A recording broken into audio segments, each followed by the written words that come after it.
Ces deux peintres sont des représentants majeurs de l'expressionnisme allemand. Peu connus en France, ils ont pourtant une forte notoriété outre-Rhin, car avec leur peinture, ils ont bouleversé le monde de l'art. Franz Marc et August Macke se sont rencontrés le 6 janvier 1910 à Munich. Macke a visité une galerie et là, il est subjugué par ce qu'il voit, à savoir le travail d'un jeune artiste qui s'appelle Franz Marc et qui était encore méconnu. Fort de cette découverte, August Macke veut rencontrer Franz Marc. Dès le lendemain, il se rend dans son atelier. C'est le début d'une longue amitié. Leur amitié artistique se cristallise autour d'un goût commun pour l'art français. Franz Marc s'était rendu à Paris en 1903, puis en 1907. Et la même année, en 1907, August Macke, de son côté, se rend également dans la capitale française. Et ils font la découverte, évidemment, de l'impressionnisme, mais également de Cézanne, de Van Gogh, de Gauguin, et plus récemment aussi de Henri Matisse. August Macke est fasciné par le travail de la couleur. Il transmet cette passion à son jeune ami Franz Marc. Arrive, je dirais, dans cette relation Kandinsky, qui est lui l'aîné, artiste russe, qui est déjà bien implanté à Munich et qui va très vite entraîner Franz Marc dans son idée d'un renouveau spirituel de la peinture. Il écrit en 1911 du spirituel dans l'art et Franz Marc est extrêmement subjugué par cet artiste russe. Ensemble, aidés par Macke, ils créent l'almanach der Blaue Reiter.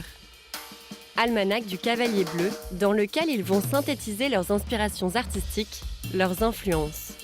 Le but, renouveler la création artistique en décloisonnant les genres.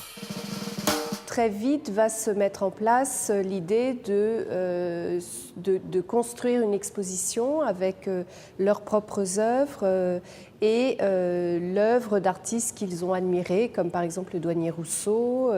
Delaunay également fait partie de cet ensemble. Une exposition itinérante qui circule dans toute l'Allemagne et qui constitue l'étendard de cette aventure.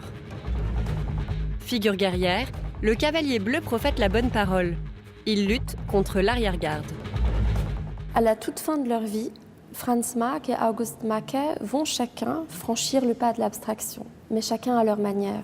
C'est-à-dire que Franz Marc, dès ses débuts, se situe dans une veine assez spirituelle, mystique même de la création. Et lorsqu'il va se mettre à peindre des œuvres abstraites, c'est parce que justement il va se détourner du monde des hommes. Il cesse de peindre des animaux pour peindre des formes cosmiques, des formes purement géométriques, abstraites, dans lesquelles justement il va dissoudre les corps des animaux représentés. August Macke, de son côté, se situe dans une abstraction colorée et formaliste, inspirée du travail des époux Delaunay. Très proche de Paul Klee, ils partent ensemble en Tunisie en avril 1914. Mais le 3 août, l'Allemagne déclare la guerre à la France. Cette aventure se termine très mal, se termine de façon extrêmement tragique puisque tous deux vont mourir sur le front. Tous deux sont enrôlés dès le début de la guerre, donc en 1914.